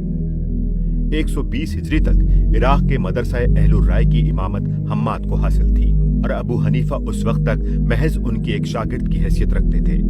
زید کے خروج کے وقت انہیں اس مدرسے کی امامت کے منصب پر سرفراز ہوئے صرف 1.5 سال یا اس سے کچھ کم و بیش مدت ہوئی تھی۔ ابھی انہیں فقیہ اہل شرق ہونے کا مرتبہ اور اثر و رسوخ حاصل نہ ہوا تھا۔ نفس زکیہ کا خروج۔ دوسرا خروج محمد بن عبداللہ یعنی نفس زکیہ اور ان کے بھائی ابراہیم بن عبداللہ کا تھا جو امام حسن بن علی کی اولاد سے تھے۔ یہ 145 ہجری کا واقعہ ہے جب امام ابو حنیفہ بھی اپنے پورے اثر و رسوخ کو پہنچ چکے تھے۔ ان دونوں بھائیوں کی خفیہ تحریک بنی امیہ کے زمانے سے چل رہی تھی، حتیٰ کہ ایک وقت تھا جب خود المنصور نے دوسرے بہت سے لوگوں کے ساتھ جو اموی سلطنت کے خلاف بغاوت کرنا چاہتے تھے نفس زکیہ کے ہاتھ پر بیعت کی تھی۔ عباسی سلطنت کے بعد یہ لوگ روپوش ہو گئے اور اندر ہی اندر اپنی دعوت پھیلاتے رہے۔ خراسان، الجزیرہ، رے، تبرستان، یمن اور شمالی افریقہ میں ان کے دائی پھیلے ہوئے تھے۔ نفس زکیہ نے خود اپنا مرکز حجاز میں رکھا تھا۔ ان کے بھائی ابراہیم نے عراق میں بصرہ کو اپنا مرکز بنایا تھا۔ کوفہ میں بھی بقول ابن اسیر 1,00,000 تلواریں ان کی حمایت میں نکلنے کے لیے تیار تھیں۔ المنصور ان کی خفیہ تحریکوں سے پہلے ہی واقف تھا اور ان سے نہایت خوفزدہ تھا، کیونکہ ان کی دعوت اسی عباسی دعوت کے متوازی چل رہی تھی جس کے نتیجے میں دولت عباسیہ قائم ہوئی تھی اور اس کی تنظیم عباسی دعوت کی تنظیم سے کم نہ تھی۔ یہی وجہ ہے کہ وہ کئی سال سے ان کو توڑنے کے درپے تھا اور اسے کچلنے کے لیے انتہائی سختیاں کر رہا تھا۔ جب رجب 145 ہجری میں نفس زکیہ نے مدینے سے عملاً خروج کیا تو منصور سخت گھبراہٹ کی حالت میں بغداد کی تعمیر چھوڑ کر کوفہ پہنچا، اور اس تحریک کے خاتمے تک اسے یقین نہ تھا کہ اس کی سلطنت باقی رہے گی یا نہیں۔ بسا اوقات بدحواس ہو کر کہتا، باخدا میری سمجھ میں نہیں آتا کہ کیا کروں۔ بصرہ، فارس، اہواز، واسط، مدائن، سبات جگہ جگہ سے سقوط کی خبریں آتی تھیں اور ہر طرف سے اس کو بغاوت پھوٹ پڑنے کا خطرہ تھا۔ 2 مہینے تک وہ ایک ہی لباس پہنے رہا، بستر پہ نہ سویا، رات رات بھر مسلح پر گزار دیتا تھا۔ اس نے کوفہ سے فرار ہونے کے لیے ہر وقت تیز رفتار سواریاں تیار رکھ چھوڑی تھیں۔ اگر خوش قسمتی اس کا ساتھ نہ دیتی تو یہ تحریک اس کا اور خانوادہ عباسی کی سلطنت کا تختہ الٹ دیتی۔ اس خروج کے موقع پر امام ابو حنیفہ کا طرز عمل पहले खुरूज से बिल्कुल मुख्तलिफ था। जैसा कि हम पहले बयान कर चुके हैं, उन्होंने उस जमाने में जबकि मंसूर कूफे ही में मौजूद था और शहर में हर रात कर्फ्यू लगा रहता था, बड़े जोरों शोर से खुल्लम खुल्ला इस तहरीक की हिमायत की, यहाँ तक कि उनके शागिर्दों को खतरा पैदा हो गया कि हम सब बांध लिए जाएंगे। वो लोगों को इब्राहिम का साथ देने और उनसे बैत करने की तलकीन करते थे। वो उनके साथ खुरूज को नफली हज से 50 या 70 गुना ज्यादा सवाब का काम करार देते थे। एक शख्स अबू इसहाक अल फजारी से उन्होंने यहाँ तक कहा कि तेरा भाई जो इब्राहिम का साथ दे रहा है, उसका ये फेल तेरे इस फेल से कि तू कुफ्फार के खिलाफ जहाद करता है ज्यादा अफजल है। इमाम की ये अक़वाल अबू बकर हिसास अल मौफुक अल मक्की और इब्ने अल बजाज अल करदरी साहिब फतवा बजाज जैसे लोगों ने नकल किए हैं, जो खुद बड़े दर्जे के फ़क़ीह हैं। इन अक़वाल के साफ माना ये है कि इमाम के नज़दीक मुस्लिम माशरे के अंदरूनी निज़ाम को बिगड़ी हुई क़यादत के तसल्लुत से निकालने की कोशिश बाहर के कुफ़ार से लड़ने की बनिस्बत बदरजहा ज़्यादा फजीलत रखती थी। सबसे ज़्यादा अहम और ख़तरनाक इक़दाम उनका ये था कि उन्होंने अल मंसूर के निहायत मोतमिद जनरल और उसके सिपा सालार आज़म हसन बिन कहतबा को नफ्स ज़किया और इब्राहिम के खिलाफ जंग पर जाने से रोक दिया। उसका बाप कहतबा वो शख्स था जिसकी तलवार ने अबू मुस्लिम की तदबीर और सियासत के साथ मिलकर सल्तनत अब्बासिया की बिना रखी थी। उसके मरने के बाद ये उसकी जगह सिपा सालार आज़म बनाया गया और मंसूर को अपने जनरलों में सबसे ज्यादा इसी पर एतमाद था। लेकिन वो कूफे में रहकर इमाम अबू हनीफा का गर्विदा हो चुका था। उसने एक मर्तबा इमाम से कहा कि मैं आज तक जितने गुनाह कर चुका हूँ, यानी मंसूर की नौकरी में जैसे कुछ जुल्म सितम मेरे हाथों हुए हैं, वो आपके इल्म में है। अब क्या मेरे लिए इन गुनाहों की माफी की भी कोई सूरत है? इमाम ने कहा, अगर अल्लाह को मालूम हो कि तुम अपने अफ़आल पर नादिम हो और अगर आइंदा किसी मुसलमान के बेगुनाह कत्ल के लिए तुमसे कहा जाए और तुम उसे कबूल करने के बजाय खुद कत्ल हो जाना गवारा कर लो, और अगर तुम खुदा से अहद करो कि आइंदा अपने पिछले अफ़आल का अयादा ना करोगे, तो ये तुम्हारे लिए तौबा होगी। हसन ने इमाम की ये बात सुनकर उनके सामने अहद कर लिया। इस पर कुछ मुद्दत ही गुजरी थी कि नफस ज़किया और इब्राहिम के खुरूज का मामला पेश आ गया। मंसूर ने हसन को उनके खिलाफ जंग पर जाने का हुक्म दिया। उसने आकर इमाम से इसका जिक्र किया। इमाम ने फरमाया, अब तुम्हारी तौबा के इम्तिहान का वक्त आ गया है। अपने अहद पर कायम रहोगे तो तुम्हारी तौबा भी रहेगी, वरना पहले जो कुछ कर चुके हो उस पर भी खुदा के यहाँ पकड़े जाओगे और अब जो कुछ करोगे उसकी सजा भी पाओगे। हसन ने दोबारा अपनी तौबा की तजदीद की और इमाम से कहा, अगर मुझे मार भी डाला जाए तो मैं इस जंग पर ना जाऊंगा। चुनाचा उसने मंसूर के पास जाकर साफ कह दिया कि अमीरुल मोमिनीन, मैं इस मुहिम पर ना जाऊंगा। आज तक जो कुछ मैंने आपकी अताअत में किया, अगर वो अल्लाह की अताअत में था तो मेरे लिए बस इतना ही काफी है, और अगर वो अल्लाह की मासियत में था तो इससे आगे अब मैं मजीद गुनाह नहीं करना चाहता। मंसूर ने इस पर सख्त नाराज होकर हसन की गिरफ्तारी का हुक्म दे दिया। हसन के भाई हमीद ने आगे बढ़कर कहा, साल भर से इसका रंग बदला हुआ है, ऐसा मालूम होता है कि इसका दिमाग खराब हो गया है। मैं इस मुहिम पर जाऊंगा। बाद में मंसूर ने अपने मोतमिद लोगों को बुलाकर पूछा कि हसन इन फुकहा में से किसके पास जाता आता है। बताया गया कि अबू हनीफा के पास अक्सर इसका जाना आना रहता है। ये तर्ज अमल भी ठीक ठीक इमाम के इस नजरिए के मुताबिक था कि एक कामयाब और साले इनकलाब के इम्कानात हों तो जालिम हुकूमत के खिलाफ खुरूज जायज ही नहीं, वाजिब है। इस मामले में इमाम मालिक का तर्ज अमल भी इमाम अबू हनीफा से कुछ मुख्तलिफ न था। नफ्स ज़किया के खुरूज के मौके पर जब उनसे पूछा गया कि हमारी गर्दनों में तो खलीफा मंसूर की बैत है, अब हम दूसरे मुद्दई खिलाफत का साथ कैसे दे सकते हैं, तो उन्होंने फतवा दिया कि अब्बासियों की बैत जबरी थी और जबरी बैत कसम या तलाक जो भी हो वो बातिल है।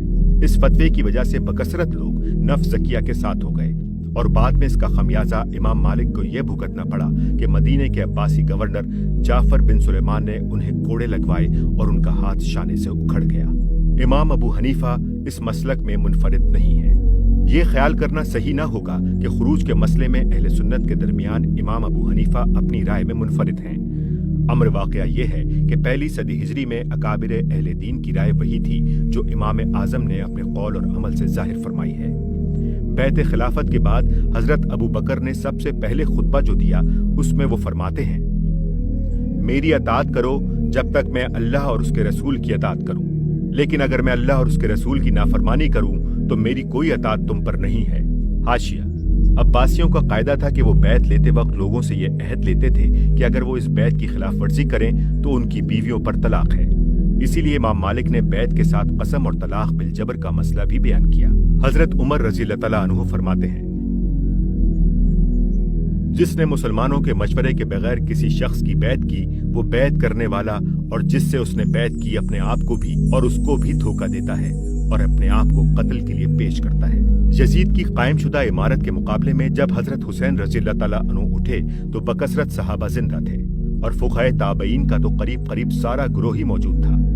मगर हमारी निगाह से किसी सहाबी या ताबई का ये कौल नहीं गुजरा कि हजरत हुसैन एक फेले हराम का इर्तिकाब करने जा रहे हैं। जिन लोगों ने भी हजरत ममदू को रोका था, ये कहकर रोका था कि अहले इराक काबिल एतमाद नहीं है, आप कामयाब न हो सकेंगे और इस इक़दाम से अपने आप को खतरे में डाल देंगे।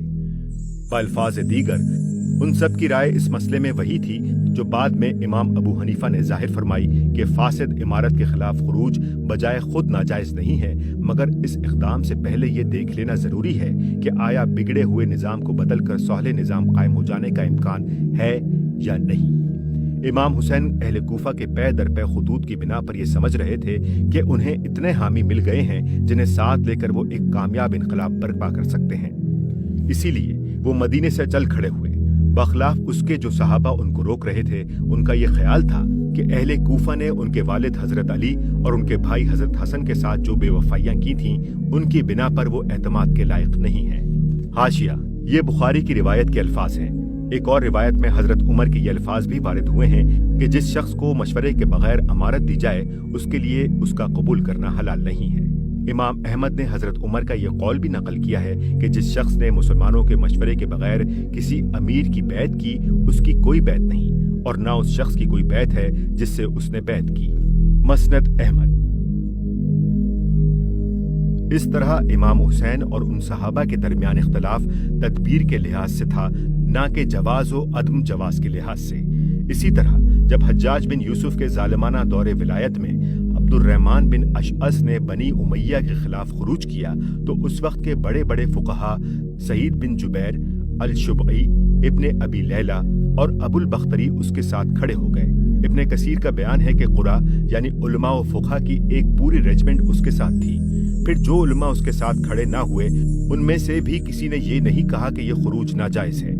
इस मौके पर इब्ने अशअस की फौज के सामने उन फुकहा ने जो तकरीरें की थीं, वो उनके नजरिए की पूरी तर्जुमानी करती हैं। इब्ने अबी लैला ने कहा, ए अहले ईमान, जो शख्स देखे कि जुल्म व सितम हो रहा है और बुराइयों की तरफ दावत दी जा रही है, वो अगर दिल से उसको बुरा समझे तो बरी हुआ और बच निकला, और अगर जबान से उस पर इजहार नापसंदी करे तो उसने अजर पाया और पहले शख्स से अफजल रहा।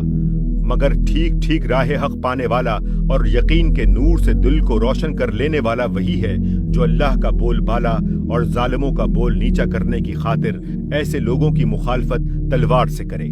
बस जंग करो उन लोगों के खिलाफ जिन्होंने हराम को हलाल कर दिया है और उम्मत में बुरे रास्ते निकाले हैं, जो हक से बेगाना हैं और उसे नहीं पहचानते, जो जुल्म पर अमल करते हैं और उसे बुरा नहीं जानते।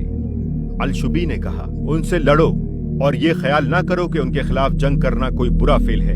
खुदा की कसम, आज रूए जमीन पर मेरे इल्म में उनसे बढ़कर जुल्म करने वाला और अपने फैसलों में नाइंसाफी करने वाला कोई गिरोह नहीं है। बस उनके खिलाफ लड़ने में हरगिज सुस्ती ना होने पाए।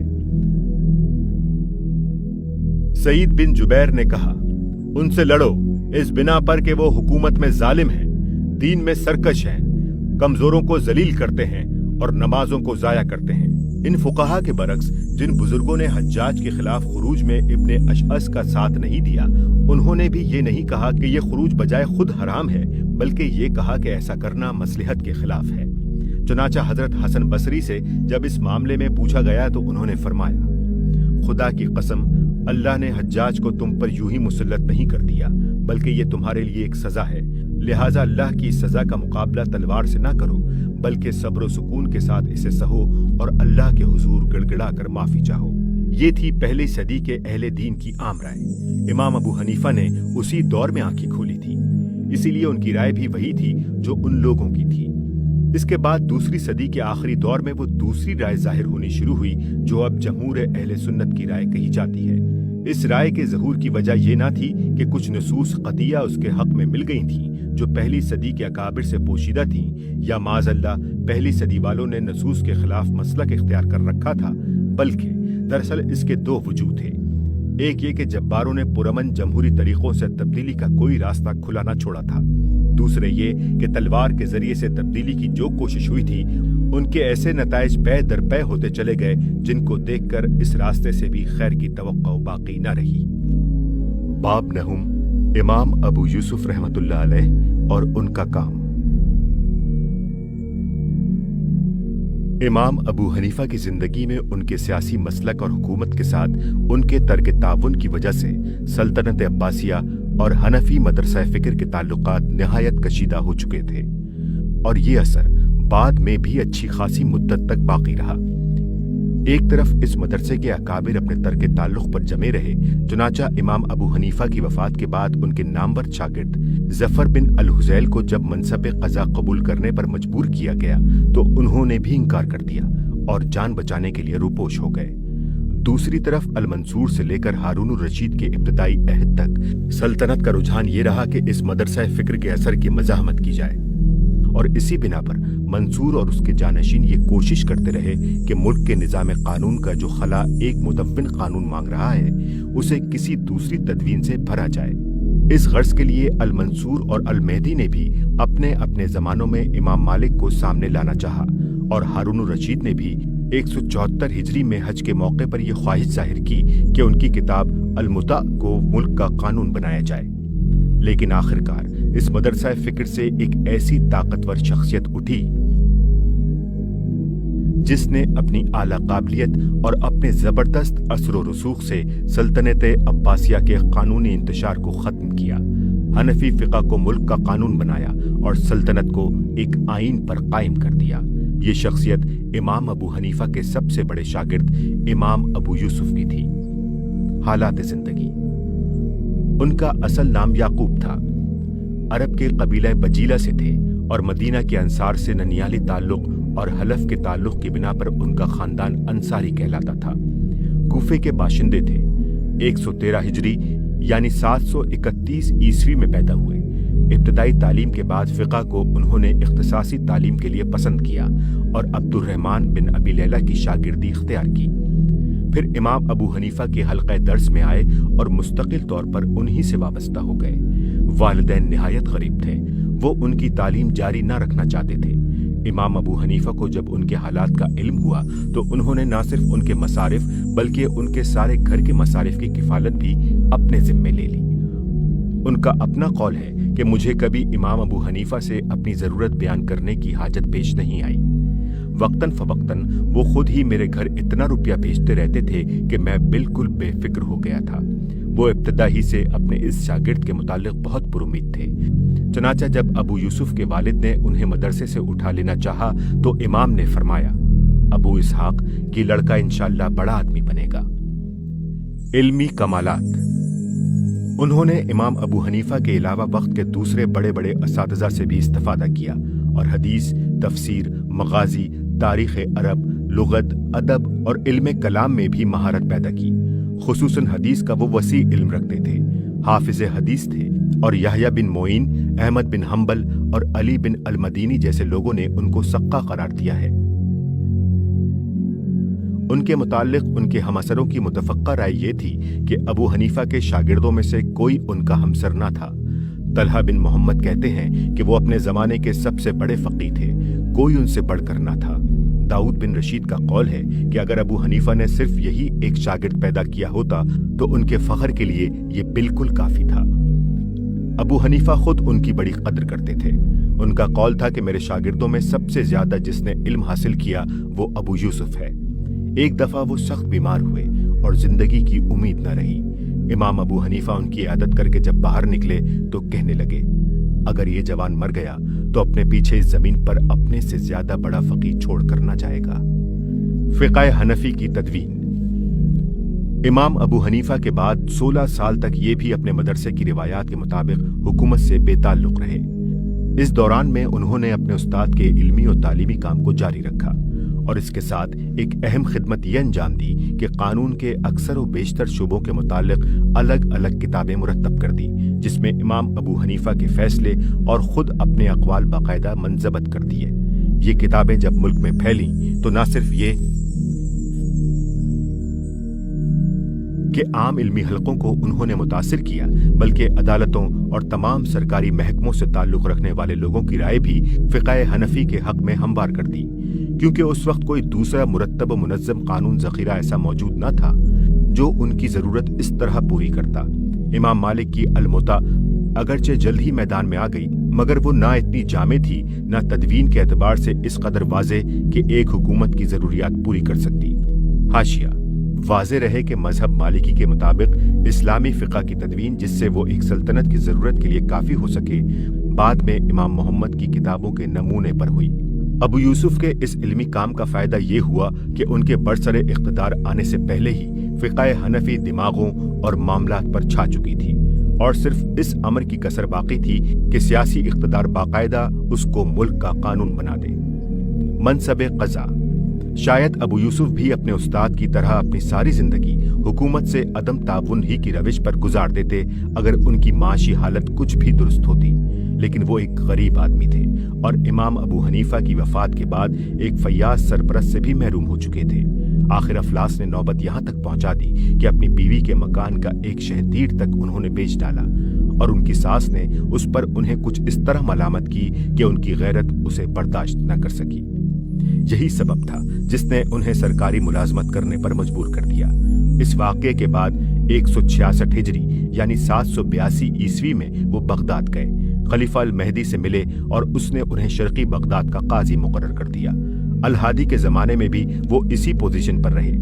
پھر جب ہارون الرشید کا زمانہ آیا تو رفتہ رفتہ خلیفہ پر ان کا اثر اس قدر بڑھتا چلا گیا کہ آخرکار اس نے انہیں تمام سلطنت عباسیہ کا قاضی القضاء یعنی چیف جسٹس مقرر کر دیا۔ یہ پہلا موقع تھا کہ مسلم ریاست میں یہ منصب قائم ہوا۔ اس سے پہلے کوئی شخص خلافت راشدہ یا اموی اور عباسی سلطنتوں میں چیف جسٹس نہیں بنایا گیا تھا، اور یہ منصب جس پر امام ابو یوسف مامور کیے گئے موجودہ زمانے کے تصور کے مطابق محض عدالت عالیہ کے حاکم اعلیٰ کا نہ تھا، بلکہ اس کے ساتھ وزیر قانون کے فرائض بھی اس میں شامل تھے، یعنی وہ مقدمات کے فیصلے کرنے اور ماتحت عدالتوں کے قاضی مقرر کرنے کے اختیارات ہی نہ رکھتے تھے، بلکہ سلطنت کے تمام داخلی و خارجی معاملات میں قانونی رہنمائی کرنا بھی انہی کا کام تھا۔ اس منصب پر قاضی ابو یوسف کے فائز ہو جانے سے 3 اہم نتائج رونما ہوئے۔ ایک یہ کہ ان کو محض ایک حلقہ درس یا گوشہ تصنیف و تالیف میں بیٹھ کر علمی کام کرنے والوں کی بنسبت بہت زیادہ وسیع دائرۂ عمل بہم پہنچ گیا، جہاں اس وقت کی سب سے بڑی سلطنت کے معاملات سے براہ راست عملاً سابقہ درپیش تھا۔ اس حیثیت میں انہیں فقہ حنفی کو واقعی حالات پر منطبق کر کے اسے زیادہ سے زیادہ ایک عملی قانون بنانے کا موقع مل گیا۔ دوسرے یہ کہ تمام ممالک میں قاضیوں کا عزل و نصب چونکہ انہی سے متعلق تھا، اس لیے حنفی مدرسہ قانون سے تعلق رکھنے والے لوگ مملکت کے بیشتر علاقوں میں قاضی مقرر ہوئے اور ان کے ذریعے سے فقہ حنفی آپ سے آپ ملک کا قانون بن گئی۔ تیسرے یہ کہ انہوں نے اپنے زبردست اخلاقی اور علمی اثر سے مسلم مملکت کو، جو اموی دور سے ایک طرح کی بے آئینی اور بادشاہوں کی مطلق العنانی کے ڈھنگ پر چل رہی تھی، بڑی حد تک آئین کا پابند بنا دیا، اور اسے ایک کتاب آئین بھی مرتب کر کے دی، جو خوش قسمتی سے آج بھی کتاب الخراج کی صورت میں ہمارے پاس موجود ہے۔ سیرت کی بلندی اور مضبوطی۔ لیکن قبل اس سے کہ ہم اس آئینی کتاب پر گفتگو کریں، ایک عام غلط فہمی کو رفع کر دینا ضروری ہے۔ امام ابو یوسف کے سماحن نگاروں نے ان کے متعلق کچھ ایسی حکایات بیان کی ہیں جنہیں پڑھ کر آدمی کے سامنے ان کا نقشہ کچھ ایسا آتا ہے کہ گویا وہ بادشاہوں کے خوشاندی اور ان کی خواہشات نفس کے مطابق قانونی ہیلے گڑنے والے تھے، اور یہی خلفاء کے ہاں ان کے تقرب کا ذریعہ تھا۔ حالانکہ ایک معمولی عقل کا آدمی بھی یہ سمجھ سکتا ہے کہ جو شخص خوشامد کے ذریعے سے بادشاہوں کا تقرب حاصل کرے اور ان کی خواہشات کے مطابق شرعی مسائل میں قطر بیونت کرتا رہے، وہ مقرب چاہے کتنا ہی ہو جائے، بادشاہوں پر اس کا اخلاقی اثر کبھی نہیں ہو سکتا۔ अब अगर हम उन वाक़यात को देखें जो खुलफा और उनके वज़रा और सिपह सालारों के साथ उनके बर्ताव के मुतालिक हमें मोतबर तारीखों में मिलते हैं, तो हमारे लिए ये बावर करना महाल हो जाता है कि एक खुशामदी हीला साज कभी इस रवैये की जुर्रत कर सकता है। खलीफा लहादी के ज़माने में जबकि वो महज शर्क़ी बगदाद के काजी थे, उन्होंने एक मुकदमे में खुद खलीफा के खिलाफ फैसला। हारून रशीद के ज़माने में एक बूढ़े ईसाई ने खलीफा के खिलाफ एक बाग का दावा किया और काजी अबू यूसुफ ने खलीफा के रो दर रो उसकी न सिर्फ समाअत की बल्कि खलीफा से उसके दावे की तरदीद में हलफ लिया। इस पर भी अबू यूसुफ मरते दम तक अफसोस करते रहे कि मैंने खलीफा को उसके बराबर क्यों न खड़ा किया। हारून के वजीर आजम अली बिन ईसा को उन्होंने नाकाबिले एतबार गवाह करार दिया और इसकी वजह ये बताई कि मैंने उसको अना अब्दुल खलीफा, मैं खलीफा का गुलाम हूँ कहते सुना है। अगर ये वाकई गुलाम है तो उसकी शहादत कबूल नहीं की जा सकती, और अगर ये खुशामद की बिना पर झूठ कहता है तो वैसे ही नाकाबिले एतबार है। यही अखलाकी सजा इसी तरह की खुशामद पर उन्होंने हारून के एक सिपह सालार को भी दी।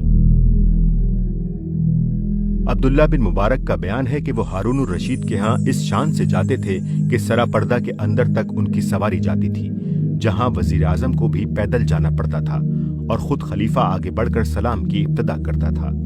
हारून से एक दफा पूछा गया कि आपने अबू यूसुफ को इतना ऊंचा मर्तबा क्यों दिया है। उसने कहा, मैंने इस शख्स को इल्म के जिस बाब में भी जांचा कामिल पाया। इसके साथ वो एक रास्त रो और मजबूत सीरत का आदमी है, इस जैसा कोई दूसरा आदमी हो तो लाओ।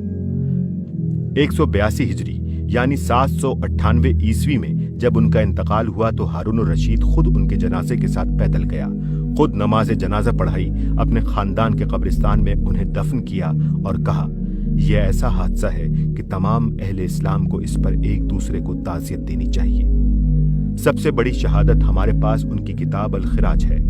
इसके दीबाचे ही को देखकर आदमी जान सकता है कि एक खुशामदी किसी बादशाह को मुखातिब करके ये बातें नहीं लिख सकता। किताबुल खिराज। काजी अबू यूसुफ को हारून रशीद की जात में एक ऐसा खलीफा मिला था जो मुतजाद सिफात का मजमुआ था। वो बैक वक्त एक तुंद मिजाज सिपाही भी था, एक ऐश पसंद बादशाह भी और एक खुदा तर्स दीनदार भी। अबुल फरज अल अस्फहानी उसकी सिफ्त एक फिक्रे में बयान करता है कि वो वाज़ व नसीहत के मौके पर सबसे ज्यादा रोने वाला और गैज़ व गज़ब के वक्त सबसे बढ़कर जुल्म व सितम ढाने वाला था। इमाम अबू यूसुफ ने अपने कमाले फरासत और तदब्बुर से उसके कमजोर पहलुओं को छेड़े बगैर उसकी फितरत के दीनी पहलू को अपने इल्मी और अखलाकी असर से मुतासर करना शुरू किया।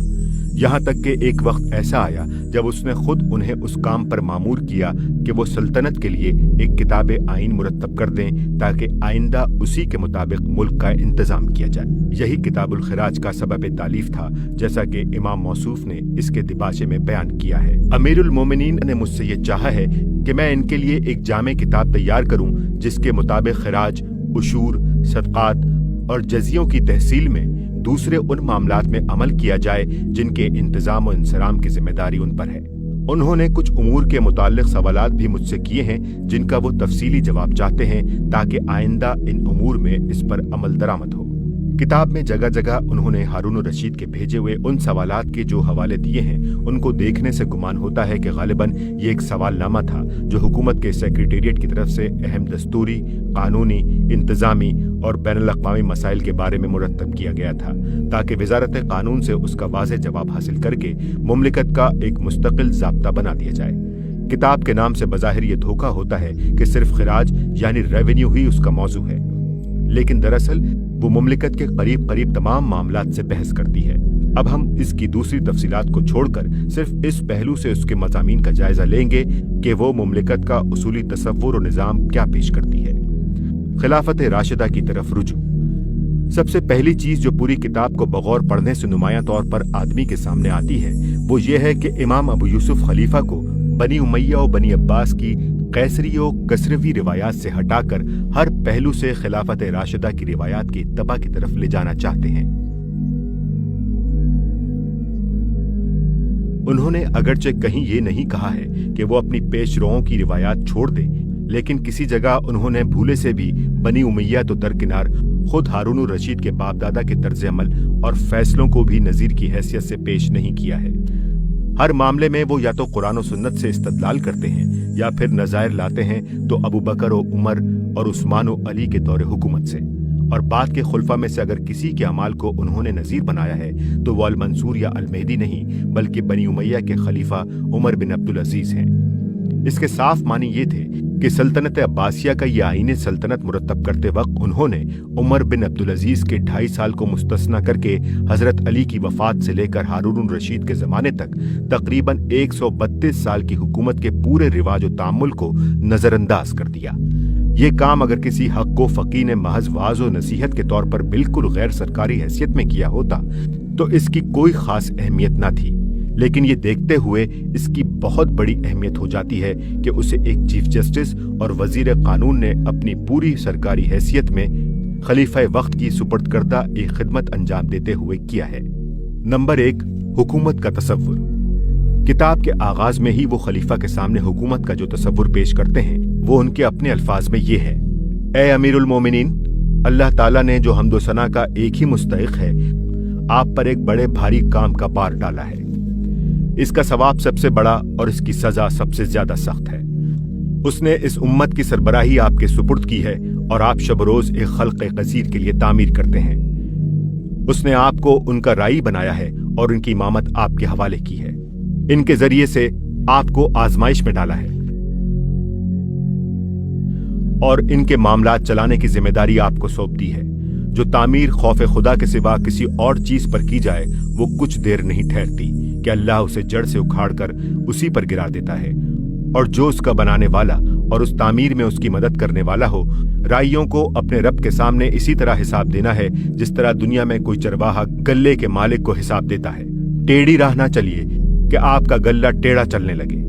तमाम लोगों को खुदा के कानून में यकसा रखिए, ख्वाह आपसे करीब हो या दूर। कल खुदा के हुजूर आप इस तरह ना हाजिर हों कि आप ज्यादतियां करने वालों में से हों, क्योंकि यौमुद्दीन का हाकिम लोगों के फैसले उनके आमाल की बिना पर करेगा, ना कि मर्तबों की बिना पर। इससे डरिए कि आप अपने गल्ले को जाया करें और गल्ले का मालिक उसका पूरा पूरा बदला आपसे ले। इसके बाद वो पूरी किताब में जगह जगह हारून रशीद को यह एहसास दिलाते हैं कि वो मुल्क का मालिक नहीं बल्कि असल मालिक का खलीफा है। अगर वो इमाम आदिल बने तो बेहतरीन अंजाम देखेगा और इमाम जालिम बनकर रहे तो बदतरीन अजाब से दो चार होगा। एक जगह वो उसे हजरत उमर का ये कौल सुनाते हैं कि कोई हक वाला भी दुनिया में उस मर्तबे को नहीं पहुंचा है कि खुदा की नाफरमानी में उसकी अताअत की जाए। नंबर 2, रूह जमहूरियत। वो सिर्फ खुदा ही के सामने नहीं बल्कि खल्क के सामने भी खलीफा के जवाबदेह होने का तसव्वुर पेश करते हैं, और इसके लिए मुख्तलिफ मकामात पर उन्होंने अहादीस और अक़वाल सहाबा नकल की हैं जिनसे साबित होता है कि मुसलमानों को अपने फरमारवा और हुक्काम के सामने आज़ादाना तनकीद का हक हासिल है, और इस आज़ादी तनकीद ही में कौम और हुकूमत की खैर है। अमर बिल मारूफ और नही अनिल मुनकर मुसलमानों का हक भी है और फर्ज भी। इसका दरवाजा बंद हो जाने के मानी ये हैं कि कौम आखिरकार अजाब आम में मुब्तला हो जाए। फरमा रवा में इतना तहम्मुल होना चाहिए कि वो हक बात सुने, उसके तुनखू और बेबर्दाश्त होने से बढ़कर जरर रसा कोई चीज नहीं। मुसलमानों को ये हक है कि रैयत के जो हुकूक फरमा रवा पर अजरूए शरा आयद होते हैं और अवाम के माल की जो अमानतें उसके सुपुर्द हैं उन पर उससे मुहासबा करें। नंबर 3, खलीफा के फराइज। उन्होंने खास तौर पर खलीफा के जो फराइज बयान किए हैं वो ये हैं: हुदूदुल्लाह को कायम करना, हकदारों के हुकूक ठीक ठीक तहकीक करके उनको दिलवाना, साले हुक्मरानों के दस्तूरुल अमल को जिसे माजी की जालिम हुकूमतों ने तर्क कर दिया था जिंदा करना, जुल्म को रोकना और अवाम की शिकायत को तहकीक के बाद रफा करना, अल्लाह के अहकाम के मुताबिक लोगों को ताअत का हुक्म देना और मासियत से रोकना, खुदा के कानून को अपने और गैर सब पर यकसा नाफिज करना और इस मामले में इस बात की परवाह न करना कि इसकी जद किस पर पड़ती है, जायज तौर पर लोगों से महासिल लेना और जायज रास्तों में उन्हें खर्च करना। नंबर 4, मुस्लिम शहरियों के फराइज। दूसरी तरफ वो अपने हुक्मरानों के मामले में मुसलमानों के जो फराइज बताते हैं वो ये हैं: उनकी अताअत करें, नाफरमानी न करें, उनके खिलाफ हथियार न उठाएं, उनको बुरा भला न कहें, उनकी सख्तियों पर सब्र करें, उनको धोखा न दें, उनके साथ सच्चे दिल से खैरखाही बरतें, उनको बुराइयों से रोकने की कोशिश करें और कबीह कामों में उनकी मदद ना करें। नंबर 5, बैतुल माल। बैतुल माल को वो बादशाह की मिल्कियत के बजाय खुदा और खल्क की अमानत करार देते हैं और खलीफा को मुतादिद मौके पर हजरत उमर के वो अक़वाल सुनाते हैं जिनमें उन्होंने कहा है कि हुकूमत के खजाने की हैसियत खलीफा के लिए ऐसी है जैसे वली यतीम के लिए यतीम के माल की हैसियत होती है। अगर वो गनी हो तो उसे कुरान की हिदायत के मुताबिक माल यतीम में से कुछ न लेना चाहिए और फी सबीलिल्लाह उसकी जायदाद का इंतजाम करना चाहिए, और अगर वो हाजतमंद हो तो मारूफ तरीके से इतना हक़ुल खिदमत लेना चाहिए जिसे हर शख्स जायज तस्लीम करे। वो हजरत उमर के इस तर्ज अमल को भी खलीफा के सामने नमूने के तौर पर रखते हैं कि वो बैतुल माल से खर्च करने में इससे भी ज्यादा जजरसी बरतते थे जितनी कोई शख्स अपने माल से खर्च करने में बरतता है। इस सिलसिले में वो इस वाक़े का जिक्र करते हैं कि हजरत उमर ने कूफा के काजी, अमीर और अफसर मालगुजारी मुकर्रर करते हुए तीनों के खानदान की खुराक के लिए रोजाना एक बकरी देने का हुक्म दिया, और साथ ही ये भी कहा कि जिस जमीन से रोज एक बकरी अफसरों के लिए ली जाए वो तो जल्दी बर्बाद हो जाएगी। वो खलीफा से ये भी कहते हैं कि अपने हुक्काम को सरकारी माल जाती इस्तेमाल में लाने से रोक दे। नंबर 6, ज़रबे महासिल के हुसूल। टैक्स आयद करने के बारे में जो उसूल वो बयान करते हैं वो ये हैं: लोगों को सिर्फ ज़ायदा ज़रूरत अम्वाल पर टैक्स आयद किया जाए, उनकी रजामंदी से उन पर बार डाला जाए, किसी पर उसकी कुव्वत बर्दाश्त से ज्यादा बार न डाला जाए, मालदारों से लिया जाए और गरीब तबकों पर खर्च किया जाए। महासिल की तशखीस और उनकी शरह की तायीन में इस बात का पूरा ख्याल रखा जाए कि हुकूमत लोगों का खून न चूस ले, तहसील में जालिमाना तरीकों से काम न लिया जाए, अजरूए कानून मुकर्रर किए हुए महासिल के सिवा किसी किस्म के नाजायज टैक्स ना हुकूमत ले और ना मालिकाने जमीन या अपने आमिलों को लेने दे। जो जिम्मी मुसलमान हो जाएं उनसे जजिया न लिया जाए। इस सिलसिले में वो खुलफाए राशिदीन के तर्जमल को बतौर नमूना और नजीर पेश करते हैं। मसलन हजरत अली का ये वाकया कि उन्होंने अपने आमिल को अवाम के सामने हिदायत देते हुए तो ये कहा कि उनसे पूरा पूरा खराज वसूल करना और जरा रियायत ना करना, मगर अलहदगी में बुलाकर उसे सख्त हिदायत की कि खबरदार किसी को मार पीट कर या धूप में खड़ा करके खराज वसूल न करना और ना ऐसी सख्ती करना कि वो सरकारी वाजिबात अदा करने के लिए अपने कपड़े या बर्तन या जानवर बेच डालने पर मजबूर हो। और हजरत उमर का यह तरीका कि वो अपने अफसरान बंदोबस्त पर जिरह करके ये इत्मीनान कर लेते थे कि काश्तकारों पर मालगुजारी तशखीस करने में उनकी कमर तोड़ देने से इज्तनाब किया गया है, और जब किसी इलाके के महासिल आते तो अवाम के नुमाइंदों को बुलाकर गवाहियां ली जाती थीं कि किसी मुसलमान या जिम्मी मजारे पर जुल्म ढाकर तहसील नहीं की गई है। नंबर 7, गैर मुस्लिम रियाया के हुकूक। इस्लामी रियासत की गैर मुस्लिम रियाया के बारे में इमाम अबू यूसुफ हजरत उमर के हवाले से 3 उसूल बार बार इस किताब में नकल करते हैं। नंबर 1, जो अहद भी उनसे किया गया हो उसे पूरा किया जाए। मुमलिकत के दिफा की जिम्मेदारी उन पर नहीं बल्कि मुसलमानों पर है। और नंबर 3, उनकी ताकत से ज्यादा उन पर जजिया और माल गुजारी का बोझ न डाला जाए। फिर वो बताते हैं कि मिस्कीन, अंधे, बूढ़े, राहिब, इबादतगाहों के कारकुन, औरतें और बच्चे जजिया से मुस्तस्ना हैं। जिम्मियों के अम्वाल और मवाशी पर कोई ज़कात नहीं। जिम्मियों से जजिया वसूल करने में मारपीट और जिस्मानी ईजा से काम लेना जायज नहीं। अदम अदायगी की पादाश में ज्यादा से ज्यादा सिर्फ कैद किया जा सकता है। मुकर्रर जजिया से जायद कोई चीज उनसे वसूल करना हराम है, और माजूर और मोहताज जिम्मियों की परवरिश हुकूमत के खजाने से की जानी चाहिए। वो तारीखी वाकयात पेश करके ये बात हारून रशीद के जहन नशीन करते हैं कि जिम्मियों के साथ फैयाजाना और शरीफाना सलूक करना खुद सल्तनत के लिए मुफीद है। हजरत उमर के जमाने में इसी बर्ताव की वजह से शाम के ईसाई खुद अपने हम मजहब रूमियों के मुकाबले में मुसलमानों के वफादार और खैरख्वाह हो गए थे। नंबर 8, जमीन का बंदोबस्त।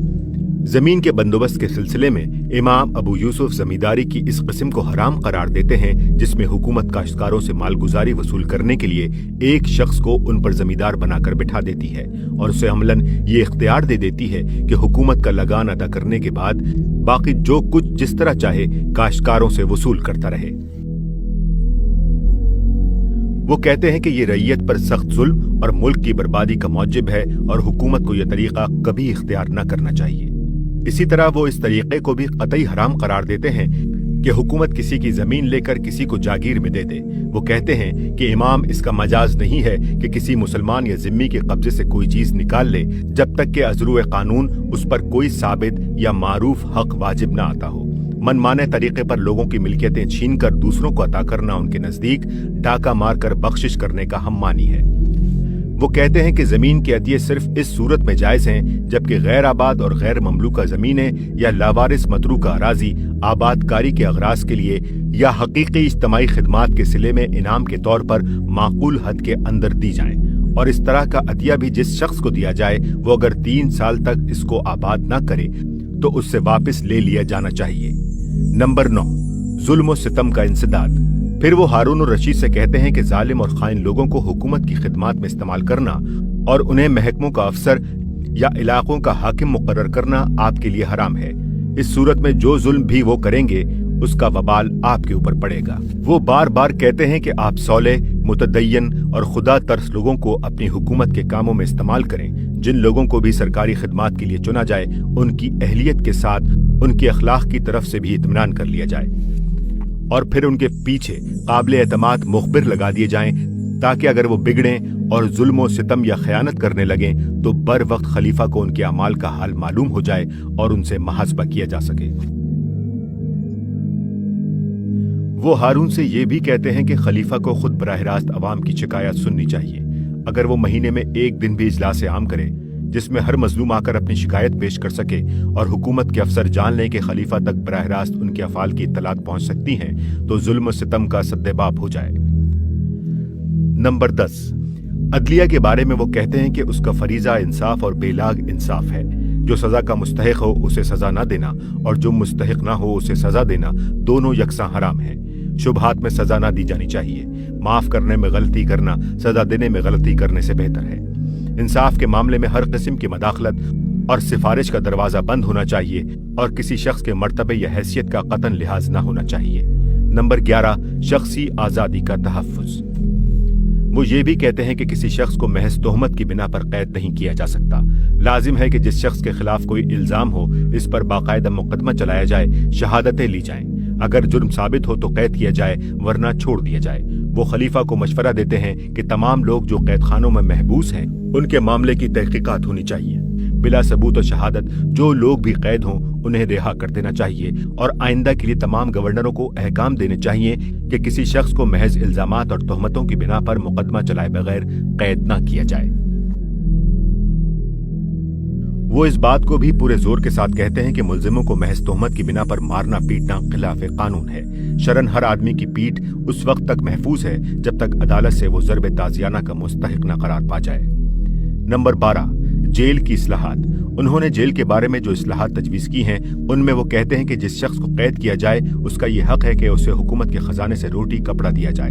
वो शिद्दत के साथ इस तरीके की मजम्मत करते हैं जो बनी उमैया और बनी अब्बास की हुकूमतों में राइज हो गया था कि कैदियों को रोजाना हथकड़ियों और बेड़ियों के साथ बाहर ले जाया जाता था और वो भीख मांगकर रोटी कपड़ा अपने लिए लाते थे।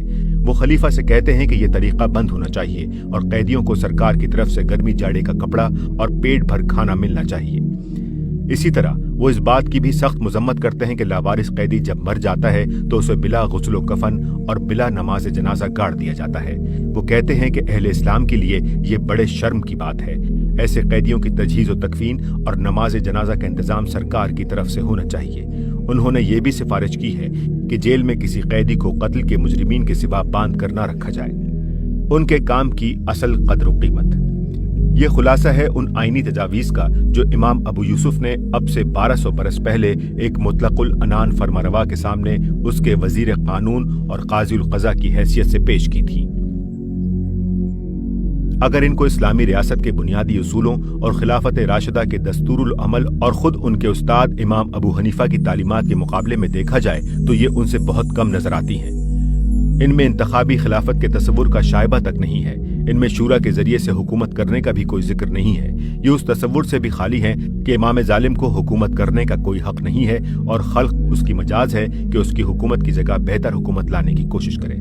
इसी तरह दूसरी मुतादिद हैसियत से भी ये तजावीज़ असल इस्लामी तस्वुर के मुकाबले में बहुत नाक़िस हैं। लेकिन इसका ये मतलब नहीं है कि इमाम अबू यूसुफ के तस्वुर रियासत की वुसअत बस इतनी ही है जितनी किताबुल खराज की इन तजावीज़ में पाई जाती हैं, और वो दर हकीकत इससे ज्यादा कुछ ना चाहते थे जो उन्होंने इस किताब में बयान कर दिया है, बल्कि दरअसल ये वो ज्यादा से ज्यादा चीज थी जिसकी एक अमली मुफक्किर की हैसियत से वो सल्तनत अब्बासिया के उस दौर में तवक्को कर सकते थे। उनके पेश नजर महज एक ऐसा ख्याली नक्शा पेश करना ना था जो तसव्वुर की हद तक मुकम्मल हो मगर वाकई हालात में इसको जामा अमल पहनाने के इम्कानात ना हो। इसके बजाय वो एक ऐसी आईनी स्कीम मुरत्तब करना चाहते थे जो इस्लामी रियासत के कम से कम जौहर मतलूब की हामिल हो और उसके साथ उसे उन हालात में रूबा अमल भी लाया जा सकता हो।